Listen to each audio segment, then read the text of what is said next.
Over 2,000 years ago, on the gentle slopes of a Galilean hillside, something happened that would change the course of human history, not through conquest or political uprising, but through the voice of a carpenter. The air was thick with tension.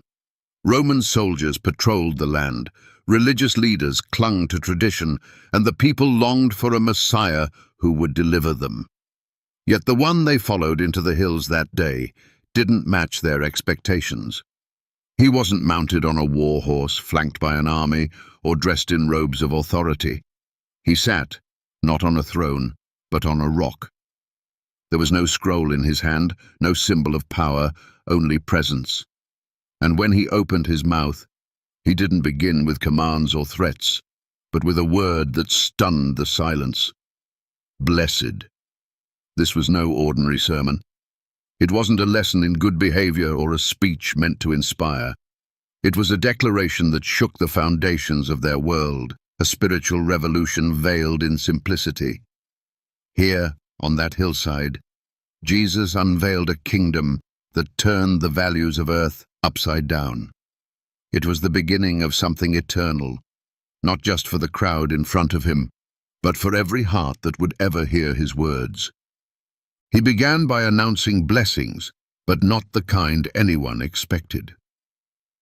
Blessed are the poor in spirit, he said, and the crowd shifted uneasily. In a world where blessing was linked to wealth, strength, or religious standing, Jesus declared that God's favor rests on the spiritually bankrupt, those who know they need him. Then came another shock. Blessed are those who mourn. Mourning wasn't seen as honorable, but Jesus was revealing a deeper truth, that God is near to the broken-hearted, not just to comfort, but to transform their sorrow into something holy. He continued, Blessed are the meek, and the idea felt foreign. Meekness wasn't celebrated in Roman or religious culture. It looked like weakness. But Jesus called it strength under control, a quiet confidence rooted in surrender, not dominance. Blessed are those who hunger and thirst for righteousness, he said next, speaking to a people starving for justice, aching for God to set things right, within the world and within themselves. These blessings were not rewards for achieving greatness. They were invitations to a new kind of life. In the kingdom, Jesus proclaimed, success isn't about climbing higher, but about bowing lower. It's not about self-glory, but about becoming someone through whom God's heart can be revealed. You are the salt of the earth, Jesus said, speaking to ordinary people, fishermen, farmers, housewives, not religious elites or political leaders. Salt, in their day, was more than seasoning. It was preservation, stopping decay, preserving what was good. Jesus was saying that his followers are meant to preserve truth, protect what is holy, and slow the moral erosion of the world. And then he raised the bar even higher. You are the light of the world. Light doesn't compete with darkness, it simply shines. It reveals what's hidden and shows the way forward. Jesus was declaring that his kingdom people would live in such a way that others would see their good works and glorify the Father in heaven. This was never about drawing attention to ourselves, but about reflecting the one who called us out of darkness. The inner transformation Jesus described in the Beatitudes wasn't meant to stay private. It was designed to ripple outward into families, communities, and cultures. A life lived with humility, mercy, and righteousness naturally challenges the systems of pride, violence, and injustice. The world doesn't change by force. It changes when people filled with God's Spirit live differently. We become light, not by shouting into darkness, but by living a life so full of Christ that the darkness retreats on its own. Jesus looked out at the crowd and said something that must have stunned them.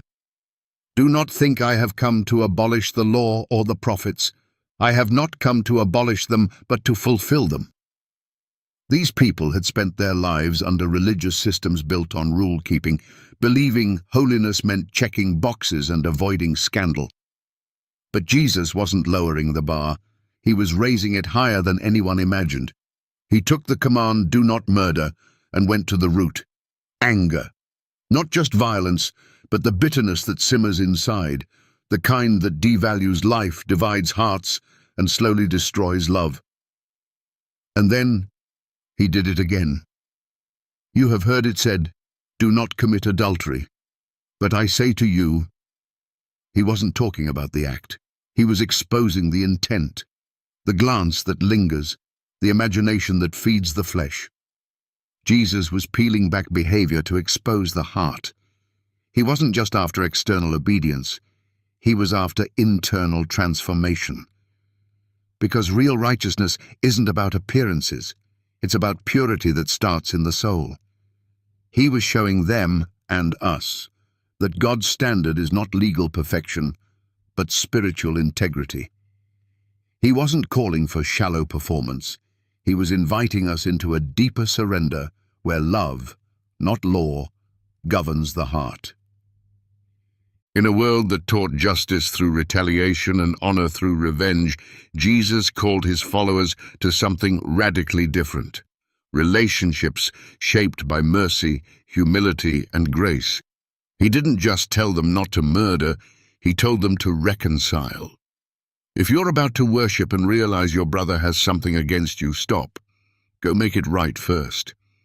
Jesus was teaching that how we treat people matters as much as how we worship God. And he didn't stop there. He said to let your yes be yes and your no be no, meaning live with such integrity that your word needs no decoration. Then came the real shock. If someone slaps you on the right cheek, turn to them the other also.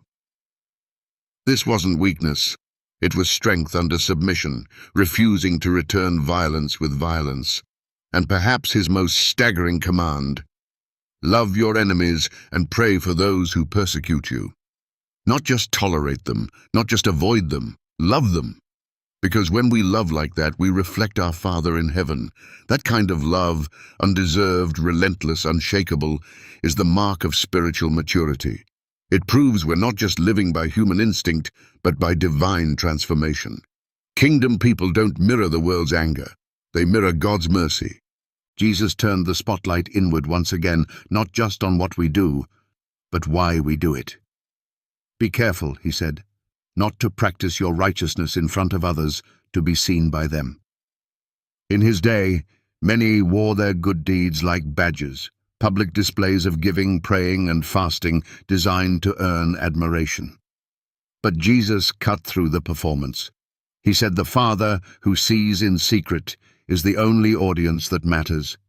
When you give, don't announce it. When you pray, don't put on a show. When you fast, don't look miserable just so others think you're holy. True spirituality isn't about spectacle, it's about sincerity. And then he gave a pattern for prayer, one that has shaped generations. Our Father in heaven, hallowed be your name. It begins with worship, not requests. With surrender, not demands. It invites God's will, asks for daily provision, seeks forgiveness while extending it, and pleads for protection from temptation. This isn't a script to recite mindlessly, it's a way of living, dependent, humble, and aligned with heaven's priorities. Jesus made it clear, God isn't moved by long prayers or loud ones. He's moved by hearts that are real. In the kingdom, what's unseen matters most. God rewards those who seek him not with applause, but with authenticity. Jesus knew the pull of earthly security, how easily the heart can be wrapped around what fades. That's why he warned, do not store up for yourselves treasures on earth. He wasn't condemning provision or planning. He was confronting obsession. Earthly treasures, money, possessions, praise, are temporary and fragile. Moths destroy, rust corrodes, thieves steal. But more than that, these things shape us. Where your treasure is, there your heart will be also. The heart always follows what we value most. He used another metaphor, the eye as the lamp of the body. If your eyes are healthy, clear and focused on what matters, your whole being is filled with light. But if your vision is clouded by greed or envy, everything inside you darkens. And then he delivered the truth that cuts to the core. You cannot serve both God and money. Not won't, cannot. The throne of your life only fits one master. And as he turned to the topic of worry, he linked it to trust. Do not worry about your life. Look at the birds. Consider the lilies. They don't strive, yet the Father cares for them. How much more will he care for you? The cure for worry isn't control, it's kingdom focus. Seek first the kingdom of God and his righteousness, and all these things will be given to you. When God's reign is your priority, peace becomes your reality. Jesus didn't say not to judge. He said to judge rightly, through the lens of humility, not hypocrisy. He began with a picture that's both humorous and haunting. Someone trying to remove a speck from another's eye while ignoring the plank in their own. It's absurd, and that's the point. How can we help someone else see clearly if our own vision is distorted? Jesus wasn't telling us to abandon discernment. He was telling us to begin with self-examination. First, take the plank out of your own eye, he said. Only then will you see clearly enough to help someone else. In the kingdom, correction starts with confession. When we realize how much grace we need, we're far more likely to extend it. This humility is the foundation for one of the most powerful principles Jesus taught. So, in everything, do to others what you would have them do to you. Known as the Golden Rule, it's not just moral advice, it's the essence of kingdom ethics. It's proactive love, not passive tolerance. It means treating people the way we'd want God to treat us, generously, patiently, truthfully, and with compassion. Kingdom judgment is not about superiority, it's about restoration, and only those who faced their own blindness can help others see. Jesus warned that not all roads lead to life. Enter through the narrow gate, he said, for wide is the gate, and broad is the road that leads to destruction, and many enter through it. The wide road is easy, crowded, and comfortable. It requires no change, no surrender.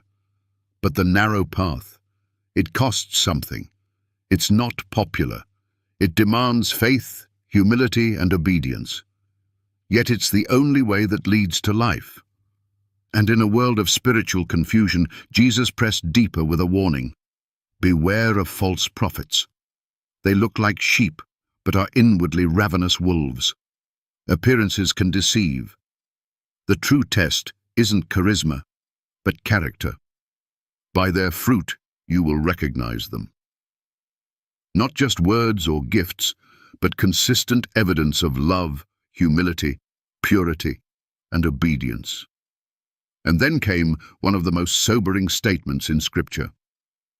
Not everyone who says to me, Lord, Lord, will enter the kingdom of heaven. Many will claim his name, even point to miracles and ministries, but Jesus will say, I never knew you. Why? Because they did not do the will of the Father. In the kingdom, it's not about impressive language or spiritual activity. It's about living in surrendered relationship. Obedience matters. A heart transformed by grace will always bear fruit, and that fruit will reveal whether your faith is rooted in God's will or your own. As Jesus brought the Sermon on the Mount to a close, he didn't end with comfort. He ended with a challenge. Everyone who hears these words of mine and puts them into practice is like a wise man who built his house on the rock. The picture is vivid.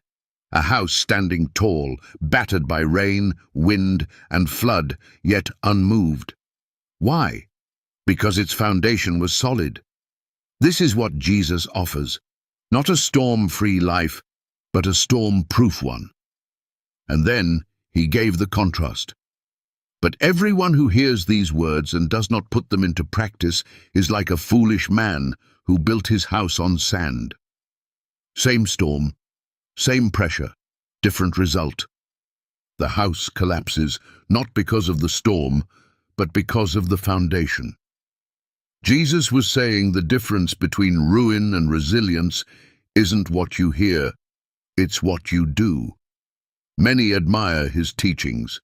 Few obey them, but admiration doesn't anchor you. Obedience does. The storms of life are inevitable. Loss, disappointment, temptation, suffering. They reveal what your life is really built on. Are you standing on comfort, performance, applause, or on the unshakable truth of Jesus' words? He's not calling for applause. He's calling for action. The sermon wasn't meant to impress the crowd. It was meant to change them. And it's still meant to change us. Build now, before the storm comes. Build on the rock that does not move.